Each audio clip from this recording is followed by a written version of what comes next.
कर लिया, उसे ले जाकर जेल में डाल दिया। गोल्डमैन। के नगर नाम के गांव में गंगाराम नाम का युवक रहता था। वो और उस गांव के जमींदार की बेटी सुवर्णा काफी समय से एक दूसरे से प्यार करते थे। जमींदार को ये पसंद नहीं था, तो वो एक दिन जमींदार गंगाराम से, गंगाराम, चाहे तुम लाख कोशिश कर लो, मैं अपनी बेटी की शादी तुमसे नहीं होने दूंगा। तुम्हारे पास फूटी कौड़ी भी नहीं है, तुम्हें कौन अपनी बेटी देगा? हो सके तो 10 लाख कमा कर दिखाओ, तब सोचूंगा। दोबारा सुवर्णा से बात करने की कोशिश ना करना, टांगे तोड़ दूंगा, खबरदार।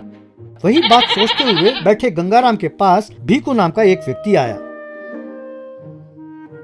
ए गंगाराम, क्या हुआ? तुम चिंता में क्यों पड़े हो? बोलो क्या हुआ, मुझे बताओ। तुम मेरे प्यार के बारे में तो जानते ही हो। जमींदार कहता है कि मैंने 10 लाख रुपए कमा कर ना दिखाया तो बेटी की शादी मुझसे नहीं होने देगा। समझ में नहीं आता कि मैं क्या करूं। बस इतनी सी बात। अरे दुबई जाकर नौकरी की तो 6 महीने में तुम ये पैसे कमा सकते हो, जानते हो? दुबई? मेरा तो वीसा और पासपोर्ट कुछ भी नहीं है यार, फिर मैं कैसे जाऊंगा? ऊपर से प्लेन का किराया भी तो बहुत ज्यादा है। वो सब हो तो ही हो सकता है क्या? अरे 25,000 लेकर आओ, मैं तुम्हें दुबई लेके जाऊंगा नाव में, मैं शॉर्टकट जानता हूँ। अगले दिन नाव में जाते हुए गंगाराम ने भीकू को पैसे दिए। तुम्हारी किस्मत अच्छी है और 1 घंटे में हम दुबई पहुंच जाएंगे। शॉर्टकट है ना, कैसे जाना है मैं जानता हूँ। पैसे कमाने के बाद मुझे भूलोगे तो नहीं ना?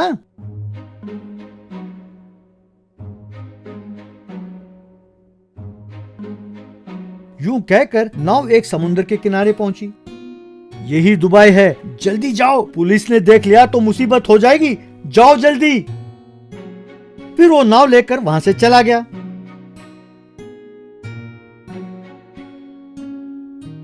गंगाराम यूं चलते हुए आगे गया तो वहाँ कुछ मछलियों की दुकान दिखाई दी। एक मछली की दुकान पर एक औरत भी थी।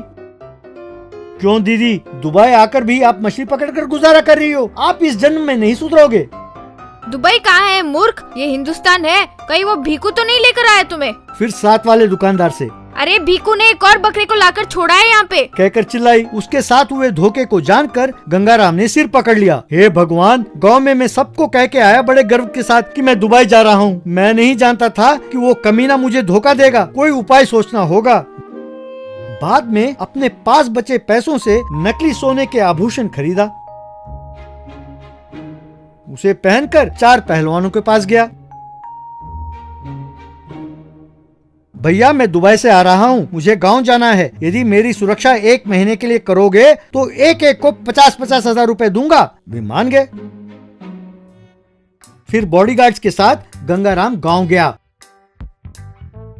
एक आदमी सामने से आया और, हे गंगाराम, कैसे हो? ये इतने सारा सोना क्या है भाई? तभी दुबई से लौट गया? ए mister, call me Goldman Gangaram. जाते ही पेट्रोल का कुआं मेरा हो गया। दोबारा मुझसे मिलना हो तो अपॉइंटमेंट लेकर मिलना। Bodyguards, follow me. यूं जमींदार के घर गया। जमींदार उसे देखकर चौंक गया।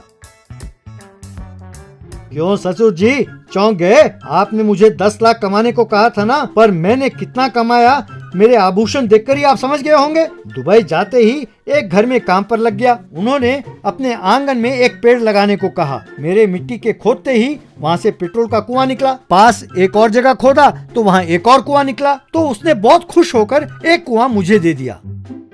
बहुत खुशी हुई गंगाराम, तुरंत तुम्हारी शादी की तैयारी करता हूँ। गंगाराम अकड़कर, शादी बड़ी धूमधाम से होनी चाहिए। मेरे रेंज के बराबर ना हुआ तो मुझे गुस्सा आएगा।